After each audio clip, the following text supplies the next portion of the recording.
अजीब है, बड़ा विचित्र हो गया है।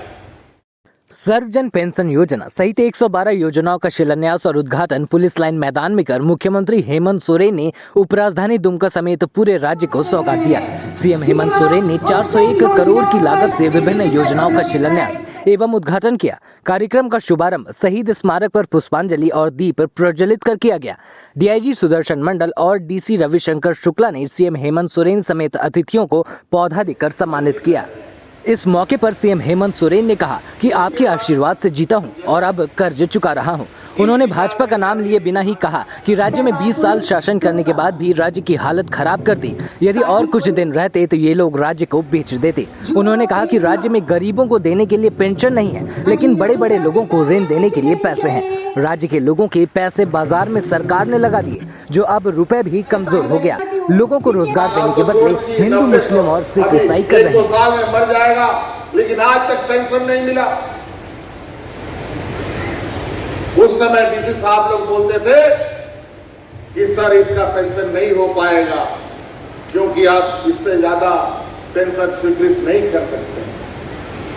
बहुत चिंता होती। इस समस्या का समाधान किसी भी विधायक सांसद के पास नहीं था, चाहे वो झारखंड मुक्ति मोर्चा का हो, चाहे विरोधियों का हो, भारतीय जनता पार्टी का हो या किसी भी दल का हो। हमने भारत सरकार से भी आग्रह किया था कि हमारे राज्य में लोग गरीब बहुत ज्यादा हैं, हम लोग का जो कोटा है कोटा बढ़ा दिया जाए, लेकिन कोई सुनने वाला नहीं। राज्य ने अपने कंधे पर यह जिम्मेवारी उठाया और सभी पेंशन को सर्वजन पेंशन का रूप दे डाला। अब कोई भी पेंशन के बगैर नहीं रहेगा, सभी को पेंशन मिलेगा। विधवा पेंशन, विकलांग पेंशन, वृद्धा पेंशन।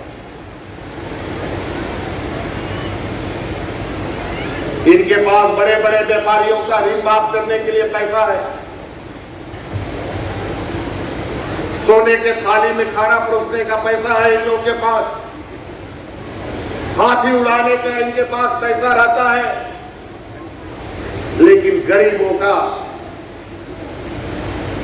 आंसू पोंछने के लिए इनके पास कुछ भी नहीं है। कौन देखेगा? आज जिस तरीके से स्थिति है, महंगाई जिस तरीके से आगे बढ़ रही है, आने वाला समय में आप क्या खाएंगे, क्या पिएंगे, कहना बड़ा मुश्किल है। आज हमारे यहाँ कुछ पुराने पेंशन वाले भाई, पूरा इनके चेहरे में जो मुस्कान दिखता है, मुझे लगता है ये मुस्कान आने वाला समय में इस राज्य के 3.25 करोड़ लोगों के चेहरे पर देखने को मिलेगा।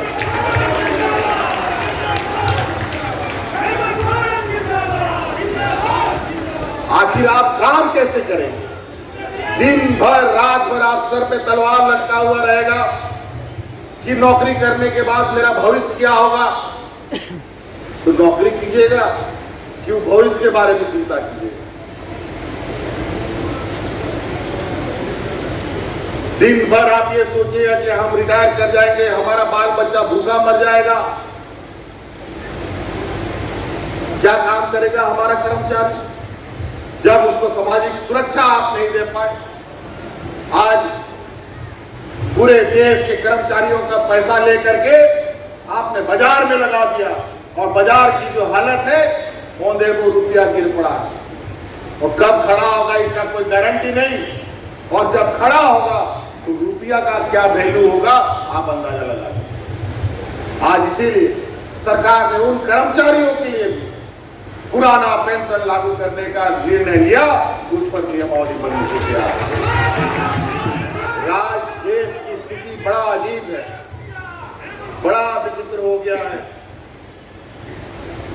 ना रोजगार मिल रहा है, ना लोगों का तनख्वाह बढ़ रहा है, ना लोगों की सुरक्षा। चारों तरफ हाय तौबा। भजन कीर्तन करने के लिए रोज सीख मिल रहा है। हिंदू, मुस्लिम, सिख, ईसाई करते रहो, पेट इसी से भरेगा। काम मत करो। रोजगार मत लो,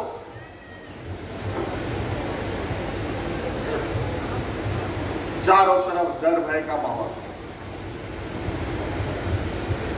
आज हम लोग यहां आने का वजह यह कि जो सरकार काम करती है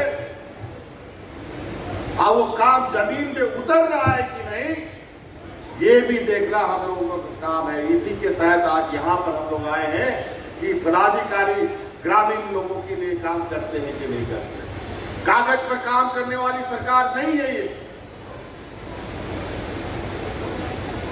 ये जमीन पर काम करने वाली सरकार है। इसीलिए हम लोग गांव-गांव में तंबू लगा करके, टेंट लगा करके, शामियाना लगा करके लोगों का वृद्धा पेंशन, विधवा पेंशन, विकलांग पेंशन देने का हम लोगों ने काम किया। तेल, नमक, चीनी, दाल भी मिलता था, धीरे धीरे सभी लोगों ने खत्म कर दिया। मात्र चावल लोगों को मिलता रहा, लेकिन आपकी सरकार ने धीरे धीरे जो आपका खोया हुआ सामान था उसको जोड़ने का काम किया। अभी हम लोग नमक भी दे रहे हैं और दाल देने का भी निर्णय हम लोगों ने किया।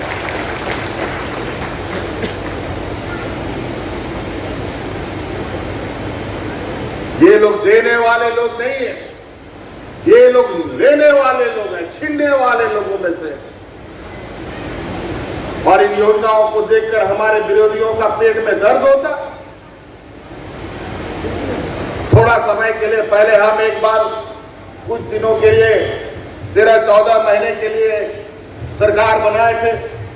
गरीबी के आलम ये था, पेंशन को लेकर, राशन को लेकर, अन्य समस्याओं को लेकर हमने उस समय धोती साड़ी योजना शुरू किया था। दुर्भाग्य से सरकार हमारी चली गई। जो यहाँ के गरीबों का तन ढकने के लिए हम लोगों ने योजना बनाया था, उस योजना को भी बंद करके यहाँ के लोगों को नंगा रहने के लिए मजबूर कर दिया। आज आपकी सरकार बनी, फिर से साल में 2 बार 10 रुपया में धोती साड़ी गरीबों को हम लोग बांट रहे हैं, ताकि आज आप हर त्योहार में नया कपड़ा पहन के जा सके। लेकिन यहां नया कपड़ा तो छोड़ो, शरीर ढक जाए उतना ही बहुत बड़ी बात है। आज इस राज्य के हर वर्ग, हर क्षेत्र में आपका यह सरकार काम कर रही है। 2 साल हम लोग कोरोना में ही